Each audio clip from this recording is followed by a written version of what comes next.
अब मुझे मरना है, और मरने के विचार से जंगल की ओर चले गए। सोचने लगे अब जंगल जाके मैं वहां अपने प्राण त्याग दूंगा, ऐसा जीवन किस काम का जिस जीवन में संतान की प्राप्ति ना हो। अब जंगल में जाके एक पेड़ के नीचे बैठ गए और बैठकर रो रहे थे कि बेटा नहीं है, बेटा नहीं है।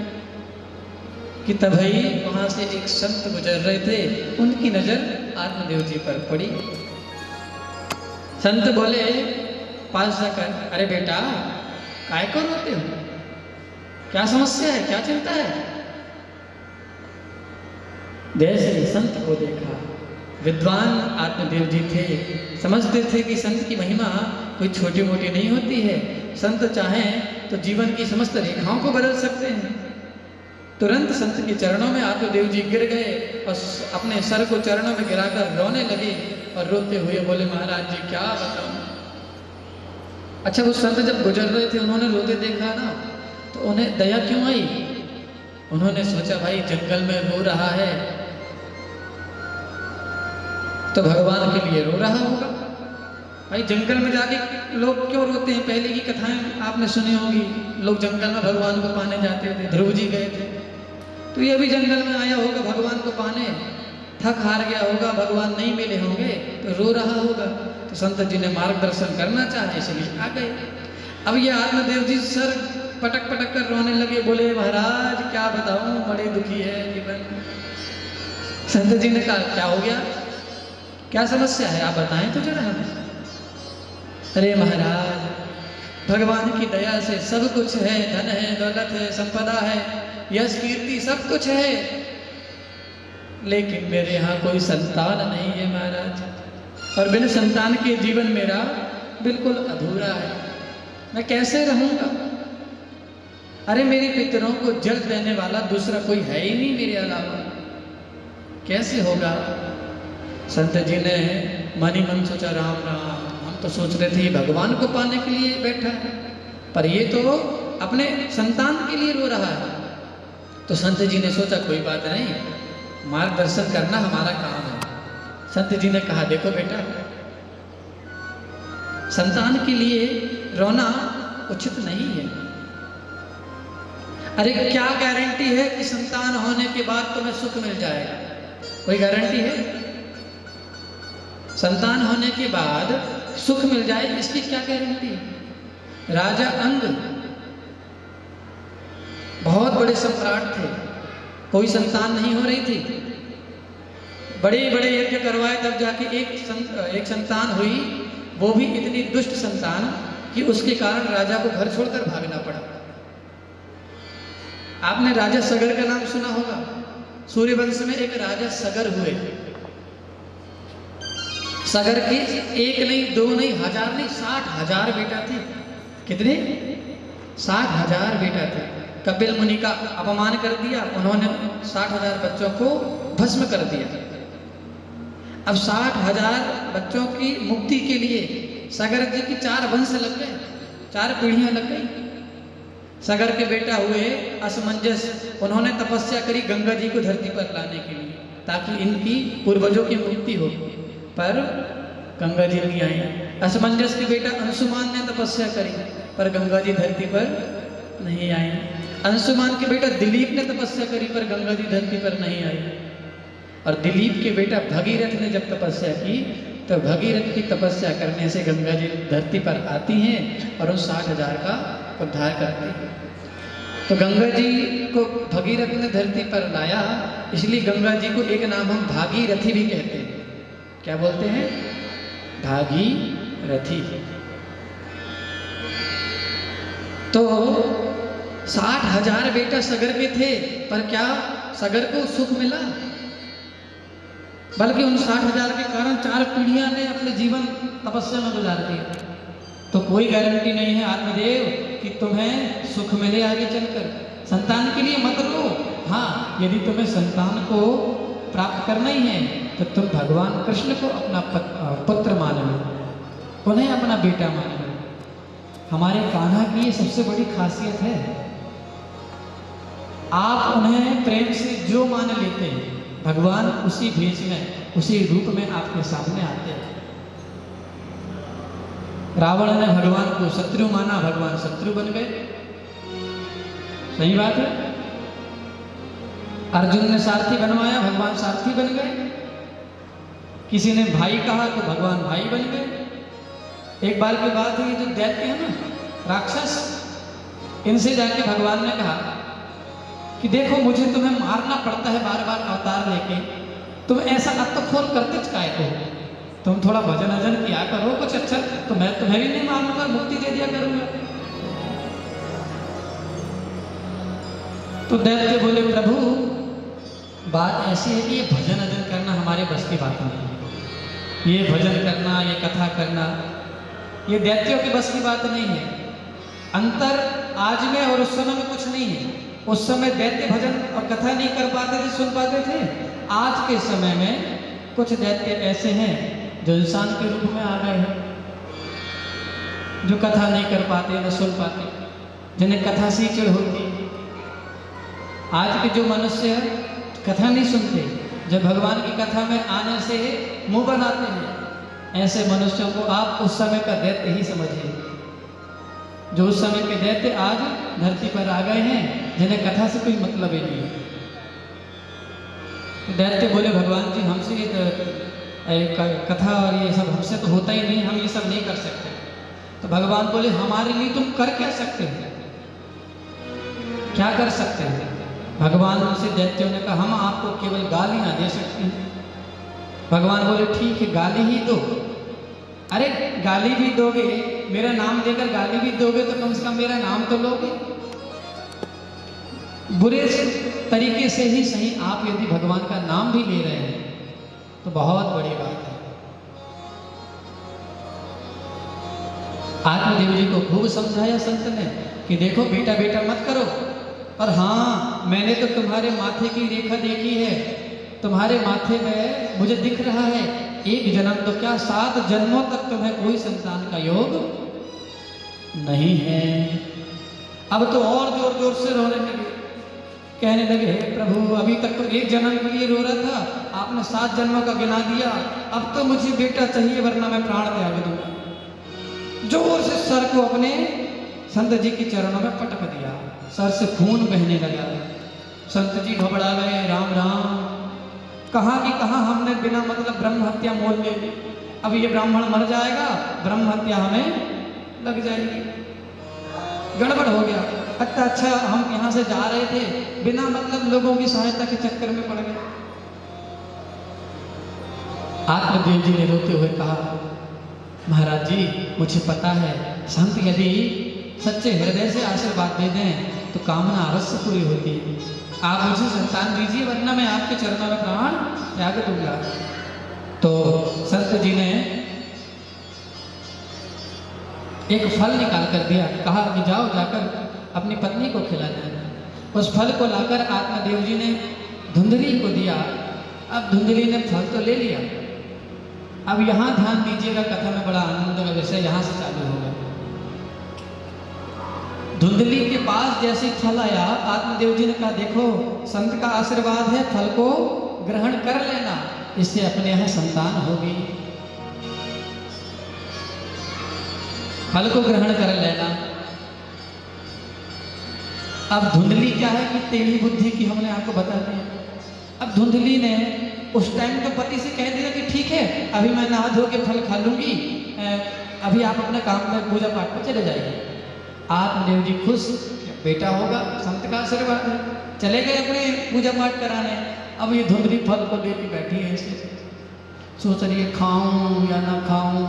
महिलाएं तो वैसे भी सोचती बहुत है, खाऊं या ना खाऊं, खाऊं या ना खाऊं, पता नहीं कौन से बाबा ने क्या मंत्र संतर पढ़ के दिया हो, पता चले मुझे पागल बना दे, पगला हो जाऊं मैं, क्या भरोसा भाई। आजकल के बाबाओं का, तांत्रिकों का क्या भरोसा, क्या खिला दें, क्या कुछ कर दें, खाऊं कि ना खाऊं, बड़ी टेंशन है। तभी पड़ोस की बहन आ गई, उसकी सहेली आ गई। अब वो बड़ी धार्मिक सहेली थी, जैसे ही धुंधली ने उससे अपनी समस्या बताई तो उसकी सहेली ने कहा अरे बहन धुंधली तू पागल हो गई है क्या, अरे तेरे यहाँ कोई संतान नहीं है और संत का आशीर्वाद मिला है, ग्रहण कर ले। इसको खाने से तेरे यहाँ संतान हो जाएगी, ग्रहण कर जल्दी इसको। धुंधली ने कहा बहन वैसे तो मेरा मन नहीं था फल खाने का, पर तू कह रही है, तू कह रही तो मैं फल खा ही लेती हूँ। अब फल को उठाया, मुंह तक लाया और तभी कहती बहन फल तो मैं खा लूंगी, पर एक बात तो बता, मैंने सुना है गर्भवती होने पर महिलाएं दौड़ भाग नहीं सकती। सहेली ने कहा बात तो सही है, हे राम दौड़ भाग नहीं सकती, कल को यदि मेरे घर में आग लग गई सब तो भाग जाएंगे, मैं तो भाग ही नहीं पाऊंगी। ना बाबू ना, मैं तो ये फल नहीं खाने वाली, मैं बिल्कुल नहीं खा सकती है फल। सहेली बोली अरे पागल हो गई है क्या, अरे फल को खा, क्यों आग लगेगी बिना गलती के, आग कहीं नहीं लगने वाली, ऐसे गलत विचार मन में मत ला, फल खा ले, फल को खा ले। धुंधली ने कहा बहन अब तू कह रही है तो मैं फल खा ही लेती हूँ। फिर फल को उठाया, मुंह तक लाया, पता नहीं दिमाग में क्या आया, फिर कहती अरे बहन एक बात और बता दे, फल तो मैं खा ही लूंगी, मैंने सुना है सुखदेव जी महाराज अपनी माँ के गर्भ में 12 वर्ष तक रहे थे, 12 साल तक माँ के गर्भ में रहे, क्या ये बात सच है? सहेली बोली बहन सुना तो मैंने भी ऐसे ही कुछ 12 साल तक रहे। अब उसने फल एक तरफ कर दिया, राम राम मेरे गर्भ में 2-4 साल टिक गया तो मैं तो ऐसे फल को मैं नहीं खा लूंगा। सहेली बोली अरे बहन तू पागल मत बन, भगवान का नाम ले और फल खा, बच्चा 9 महीने ही रहता है, ज्यादा नहीं रहता, वो तो उस टाइम कथा थी ऐसी जो हो गई, तू खा ले फल, चिंता नहीं कर। अब बहन तू कह रही है कि मैं फल खा ही नहीं रही हूँ, केवल तेरे कहने से, लेकिन भगवान करे आगे कोई समस्या ना हो। फल उठाई, फिर मुंह के पास लाई और फिर कहती बहन एक बात और बता दे, मैंने सुना है, एक बात और बता, क्या? ये बता मेरे घर में केवल मैं ही हूं, यदि मैं गर्भवती हो जाऊंगी तो चल फिर नहीं पाऊंगी, काम नहीं कर पाऊंगी, तो घर का काम कौन करेगा? सहेली ने बुद्धि दिया, अरे एक काम करो, एक काम करो, क्या? देखो जैसे ही बेटा होता है तो बुआ जी वैसे आ जाती हैं अपनी नैंग लेने के लिए, आती है, बुआ को नैंग लेना पड़ता है। बेटा होता है तो जो पति की बहन होती है बुआ, उसको नैंग लेना पड़ता है। तो देखो तुम्हारी नंद नैंग लेने के लिए आएगी बुआ बनने के बाद, तो क्यों ना उसको 4 महीने पहले बुलाओ, खूब काम करवाओ घर में, इसी बहाने जब बाद में जब जाने लगे बेटा होने की तो नैंग लेके भेज देना। आत्मदेव जी की जो बहन है उनको बुलवा लेना। धुंधली बोली राम राम क्या बात कर रही बहन तू, मैं अपनी नंद को बुलाऊंगी, वो नंद नंबर 1 की वहां चोटी है, 4 महीने मेरे घर में टिक गई तो मानो सब चोरी कर ले जाएगी, कुछ नहीं बचाएगी। तो कोई बात नहीं, तू एक नौकरानी रख लेना, लेकिन तू फल तो खा। आखिरकार उस धुंधली ने फल को ग्रहण नहीं किया, फल को उसने नहीं खाया। फिर क्या किया, उस फल को अपने पास ही रखा। अगले दिन पड़ोस की गांव से इसकी चचेरी बहन आई, धुंधली ने सारी समस्या उसको बताई और उसकी बहन ने कहा, सहेली ने, उसकी पड़ोस की गांव की बहन ने कहा कि देख धुंधली तू इन बाबाओं के चक्कर में मत पड़ना, ये बड़े ढोंगी होते हैं, पता नहीं क्या बना बुनू के क्या मंत्र पढ़ के खिला दें, ऐसे फल को ग्रहण मत करना। जैसे उस बहन ने कहा कि बाबा लोग कुछ भी कर सकते हैं मत खाना, तो धुंधली के हृदय में आया, हाँ मेरे मन की बात तूने कही, कल से मैं भी यही सोच रही थी, तो बहन अब तू बता मैं क्या करूं।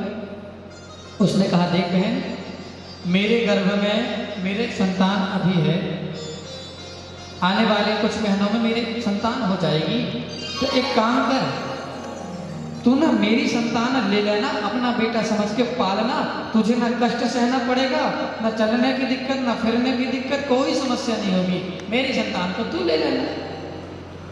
धुंधली का हृदय गदगद हो गया, बिना कष्ट की संतान प्राप्त हो रही है।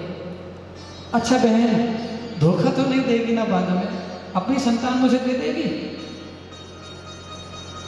उसने कहा बिल्कुल दे दूंगी, लेकिन सुन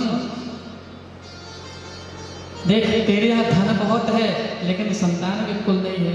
मेरे यहाँ संतान 9 है, 10वीं होने वाली है, लेकिन धन बिल्कुल नहीं है। तो मेरी एक संतान को तू रख, अपना बेटा समझ के पाल, लेकिन मेरी 9 संतानों के लिए मुझे कुछ धन वगैरह तू दे देना। धुंधली बोली, अरे बहन, तुझे जितना चाहिए उतना धन ले जा, लेकिन संतान मुझे दे देना। और मानना पड़ेगा, मैं कल से समस्या में थी, चिंता में थी, लेकिन तू आई और एक क्षण में चिंता को समाप्त कर दी। बहन हो तो तेरे जैसे। धुंधली ने उस फल को, उसके घर में एक गाय थी जो बहुत वर्षों से बांझ थी, तो संत का आशीर्वाद सच्चा था या नहीं था, इसका परीक्षण करने के लिए उस फल को धुंधली ने गाय को खिला दिया। सोचा कि यदि संत का आशीर्वाद सच्चा होगा तो गाय का बेटा होगा, बछड़ा होगा, यदि संत का आशीर्वाद सच्चा हुआ तो। आगे चल के क्या हुआ कि धुंधली का बेटा हुआ, उस बहन ने बेटे को लाकर दिया। धुंधली ने कहा मेरा बेटा हो गया है।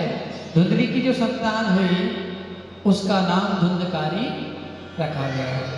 क्या रखा गया? धुंधकारी। 3 महीने बाद, धुंधकारी के होने के ठीक 3 महीने बाद उस गाय का भी एक बेटा हुआ। उसमें क्या विचित्र था पता है आपको?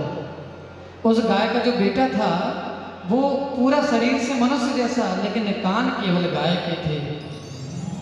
शरीर मनुष्य का लेकिन कान केवल गाय के, इसलिए उनका नाम गौकर्ण पड़ गया है। क्या पड़ गया? गौकर्ण। बोलो गौकर्ण जी महाराज की। 2-4 माताओं को नींद बहुत आ रही है, हम देख रहे हैं सामने से।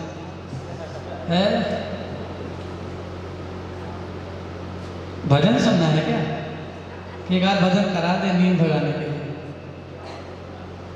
हमें लग रहा है आज सबको नींद आ रही। दोपहर का समय, अब हमने कहा था कि कम खाना, खा लिए होंगे 2-2.5 किलो, है ना? भजन करना है, चलो एक भजन कर लेते हैं।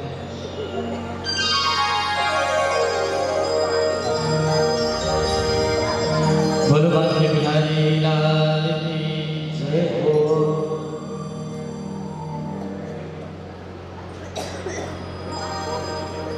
रखा है ऐसी दुनियादारी में, क्या रखा है ऐसी दुनियादारी में, हमें रख लेना शीशा तेरी दरबारी में। जी लेंगे सरकार तेरी सरकारी में, हम जी लेंगे सरकार तेरी सरकारी में, हमें रख लेना शीशा तेरी दरबारी में। तालियों के साथ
बाहर है। मंडला से बाहर तक खरीद दिया, क्यों? जल्दी नहीं आएगी। बोलो भागवत भगवान की, बोलो नर्मदा मैया की। आधे लोगों को पता ही नहीं कि कथा कहाँ चल रही है। सब ऐसे ऐसे ऐसे ऐसे हो रहे थे, ऐसे बैठे ऐसे। तो भैया कथा में हमें निद्रा देवी को पास में नहीं आने देना, ठीक है?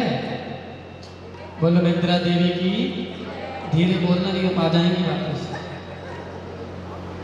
अब देखो आपकी निद्रा देवी के कारण हम कथा ही भूल गए कि हम कथा कहाँ से रहे थे और कहाँ पहुँचे थे। अच्छा, जो नींद में नहीं थी याद दिलाओ हमें, कहाँ पहुँचे थे? गौकर्ण जी का जन्म हुआ है ना, गौकर्ण जी का जन्म हो गया। अब देखो दो बालक हुए, एक का नाम है धुंधकारी, दूसरे का नाम है गौकर्ण। किया कालीन तो जातो तनयो तनया बभो, गौकर्ण पंडितो ज्ञानी धुंधकारी महाखल। बोले आगे चल के दोनों बालक बड़े हुए। एक जो गौकर्ण थे, गौ के पुत्र थे, बहुत बड़े विद्वान बने। काशी में जाकर, बनारस में जाकर उन्होंने वेदों का अध्ययन किया, पुराणों का अध्ययन किया और एक प्रकांड विद्वान अपने पिताजी की तरह, आत्मदेव जी की तरह बन गए। लेकिन ये जो धुंधकारी बड़ा बेटा है, महाखला, बहुत बड़ा दुष्ट निकला। क्यों? क्योंकि बचपन से ही माँ का लाड़ बहुत था। एक बेटा है, बड़ी मुश्किल से मिला है, ये तो आपने समझ ही लिया है। अब एक बेटा बड़ी मुश्किल से मिला तो माँ ने सोचा भगवान की दया से इतनी धन संपदा है, किसकी है? इसी की तो है।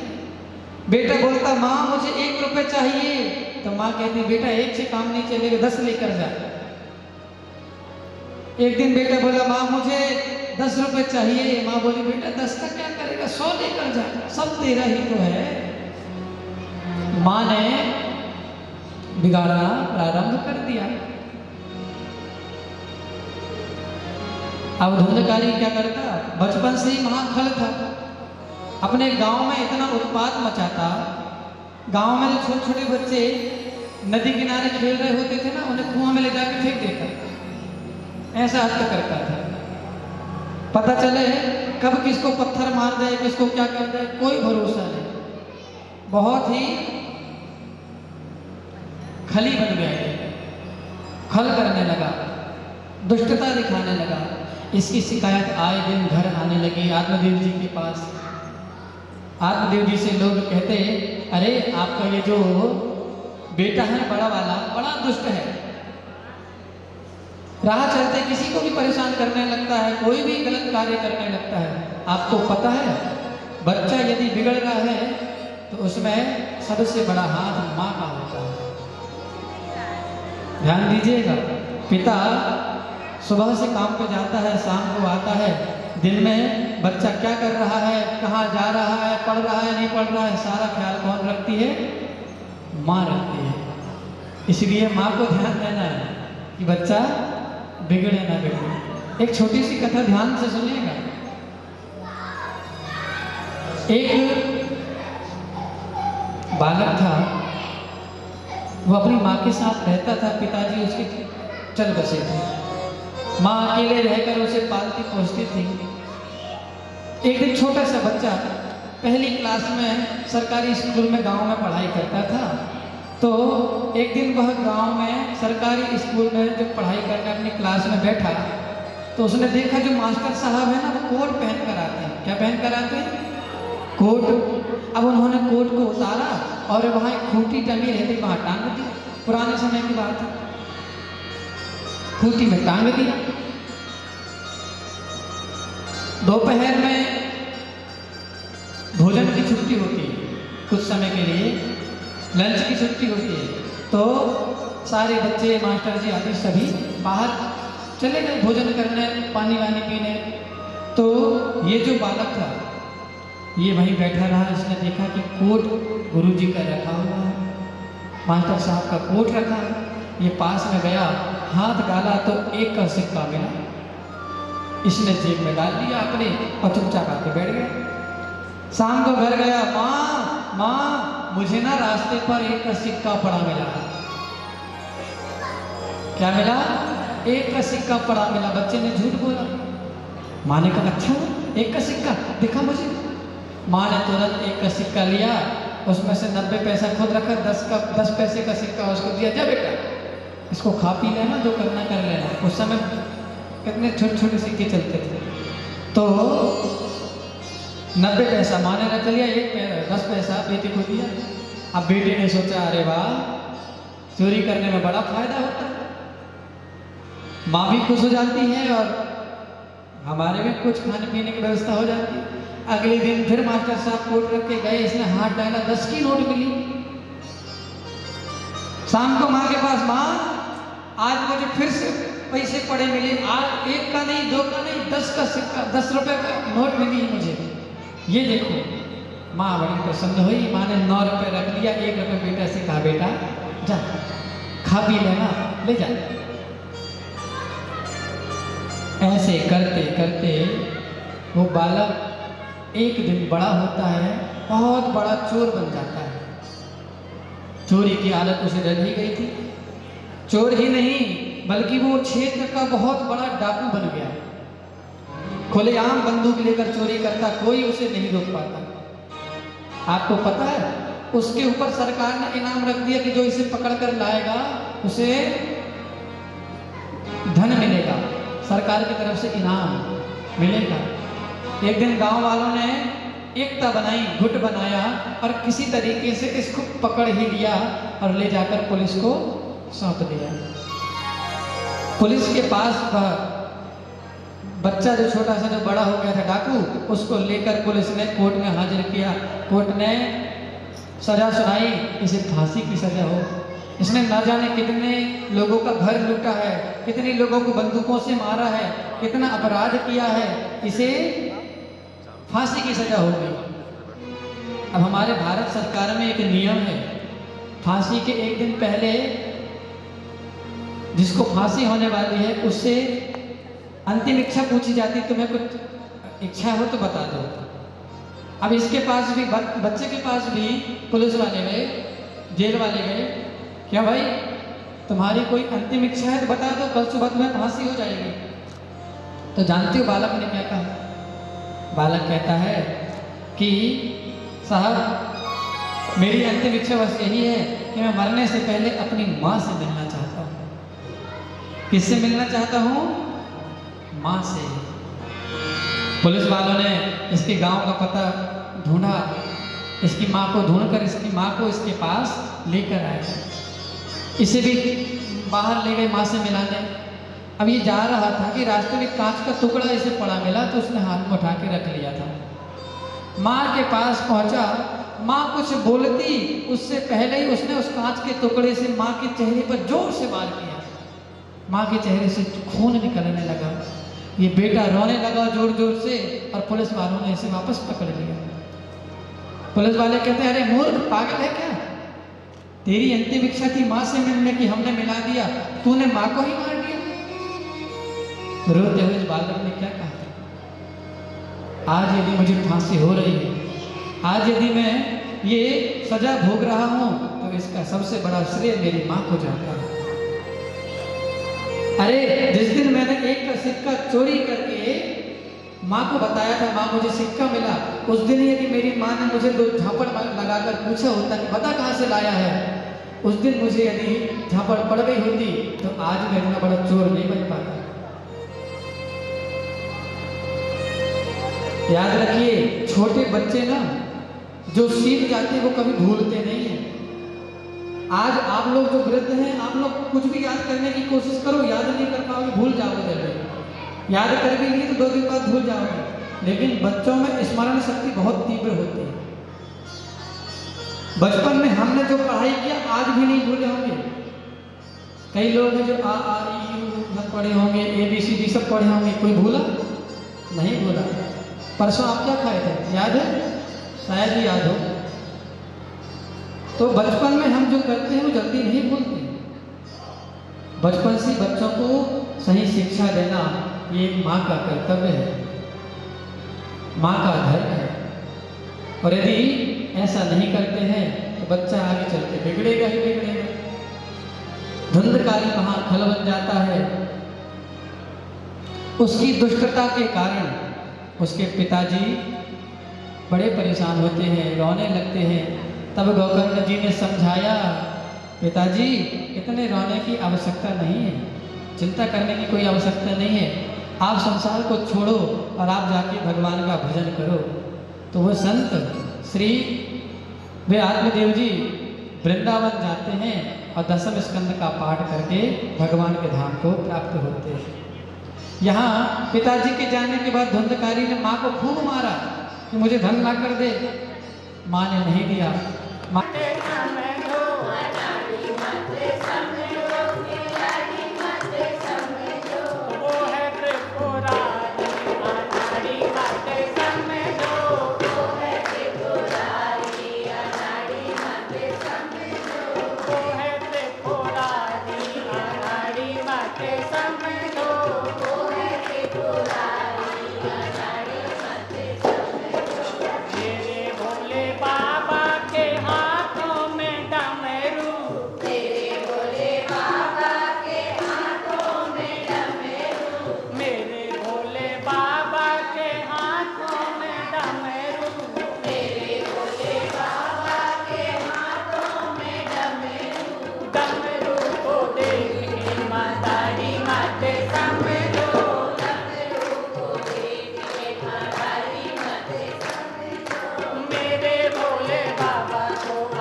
में गिर गया, क्योंकि जानता है कि हर जगह परीक्षित का ही राज्य है और मैं यदि यहाँ रहना चाहता हूँ तो मुझे परीक्षित की बात तो माननी ही पड़ेगी। तो ठीक है महाराज, आप कहते हैं तो मैं कलयुग में कोई अत्याचार नहीं करूँगा, यहाँ आपके क्षेत्र में कोई भी गलत काम नहीं करूँगा। लेकिन आप बताइए, मेरा तो स्वभाव ही है पाप करना, अत्याचार करना, तो मैं कहाँ रहूँ? मैं जहाँ रहूँगा वहाँ अत्याचार, वहाँ दुराचार होना जरूर होता ही है। तो आप बताएं मैं कहाँ जाऊँ, कहाँ रहूँ? तो कलयुग ने राजा परीक्षित से 4 स्थान मांगे। 4 स्थान कौन कौन से दिए राजा परीक्षित ने? द्यूतम पानम स्त्रियः सूना यत्रा धर्म चतुर्विधा। 4 स्थान दिए राजा परीक्षित ने कलयुग को। कौन कौन से? सोना नहीं है, अभी सोना की बात ही नहीं आई। द्यूतम, द्यूतम मतलब जहाँ द्यूत कीड़ा, जहाँ जुआ सट्टा लगाया जाता हो, द्यूतम जहाँ जुआ खेला जाता है, जहाँ सट्टा खेला जाता है, वहाँ कलयुग निवास करता है। पानम जहाँ पान किया जाता है, मदिरा और भी बहुत सारी चीज़ें, धूम्रपान, तो जहाँ मदिरा पान आदि किया जाता है, पानम, वहाँ पर कलयुग का वास होता है।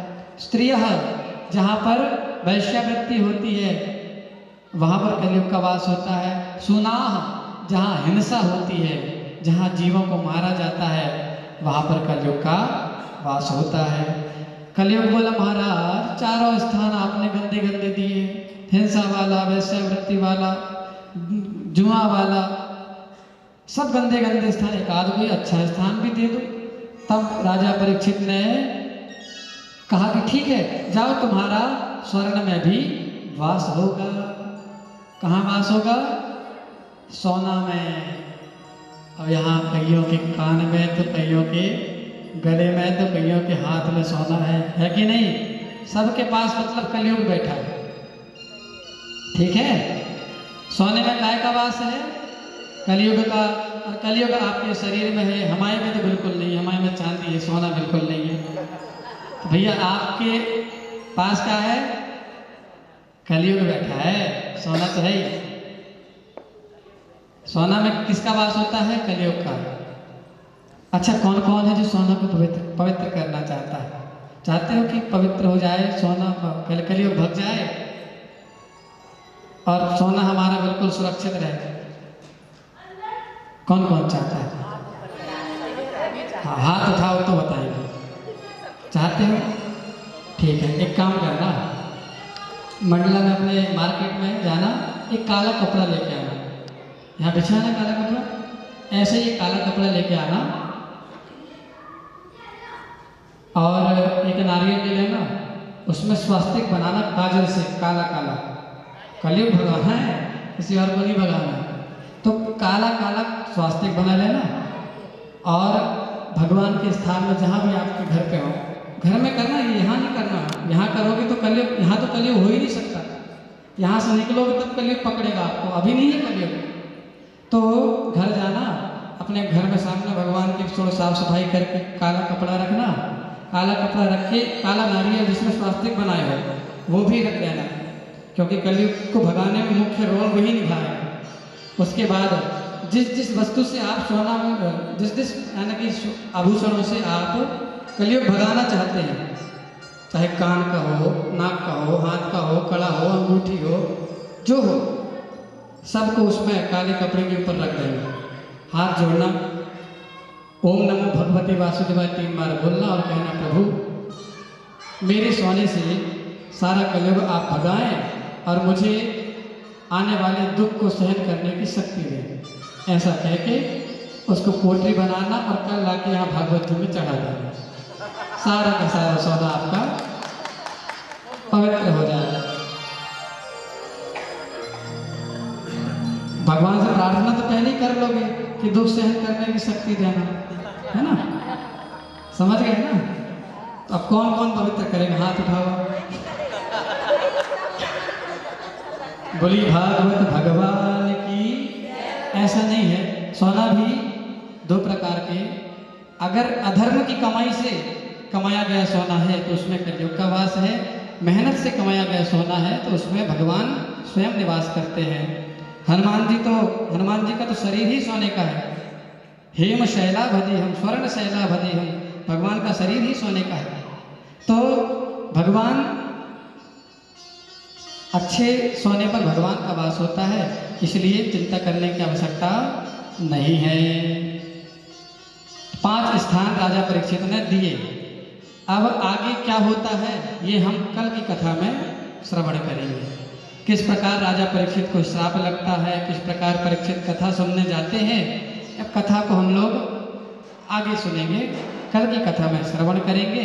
अभी हम लोग एक छोटा सा भजन कर लेते हैं, इसके बाद आरती में सम्मिलित होंगे। बोलिए भागवत भगवान की। एक बार सभी लोग दोनों हाथ को ऊपर उठाते हुए देखा जाए। बोले बाके बिहारी लाल की जय हो। उस सखी सपने में एक अनोखी बात हो गई।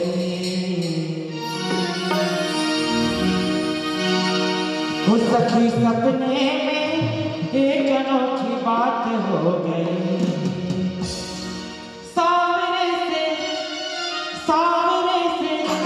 सावरे से मेरी मुलाकात हो गई। सावरे से मेरी मुलाकात हो गई। सावरे से मेरी मुलाकात हो गई। उस सखी सपने में एक अनोखी बात हो गई। सखी सपने में एक अनोखी बात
बोली बाकी बिहारी लाल सांवरे सरकार की जय। सभी अपने अपने स्थान में आरती के लिए खड़े हो जाए। भगवान की है आरती, पापियों को पाप से है तारती। भगवान की है आरती, पापियों को पाप से है तारती। भगवान की है आरती, पापियों को पाप से है तारती।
नीचे रखा है शंख दे दीजिए। हाँ अभी आरती नीचे मत गए।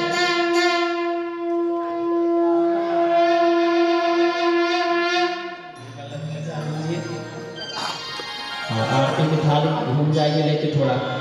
ओम यानि कानि च पापानि जन्मंत्राणि कृतानि च तानि सर्वाणि क्षन्तु प्रदक्षिणाहं पदे पदे। आरती की थाली नीचे रख के अब पुष्पांजलि देंगे। फिर इसके बाद आरती करेंगे सभी।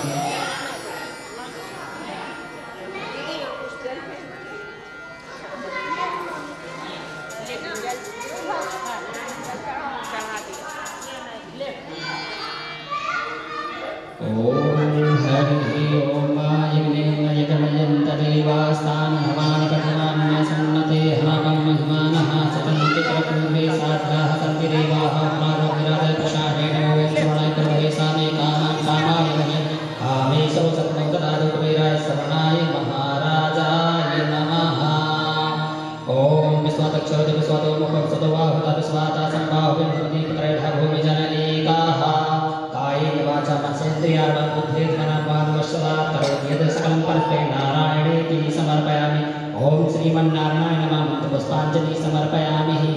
नजदीक आके मंत्र पुष्पांजलि छोड़ेंगे इसमें थाली में आकर के प्रणाम कर लेंगे। जजमान है ना भैया लोग दंडवत प्रणाम करेंगे, वहीं से महिला से ऐसे घुटने से ही प्रणाम करेंगे झुक के बस। बोले श्री शंकर भगवान की जय हो, श्री रामचंद्र भगवान की जय हो, पार्वती की जय, सप्त ऋषियों की जय, त्रिदेवों की जय, श्रीमद्भागवत महापुराण की जय, श्री व्यास जी महाराज की जय, श्री सुखदेव जी महाराज की जय, श्री तुलसी माता की जय हो, हमारे लड्डू गोपाल की जय हो, अपने गुरुदेव भगवान की जय, अपने अपने माता पिता की जय, आज के आनंद की जय, मस्ती नंद की जय। बोलो नमः पार्वती पते नमः, हर हर महादेव। जय जय श्री राधे।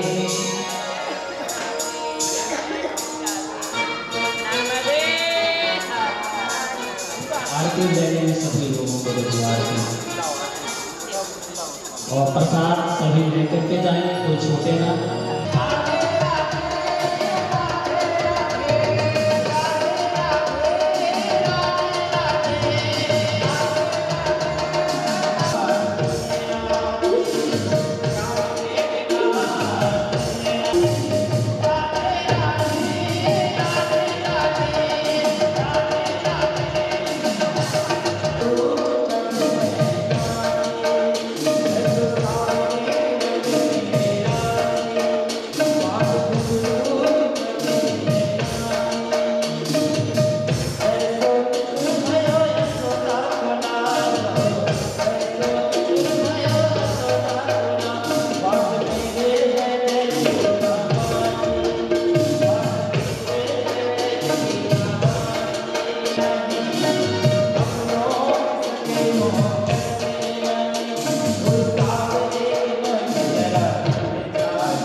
का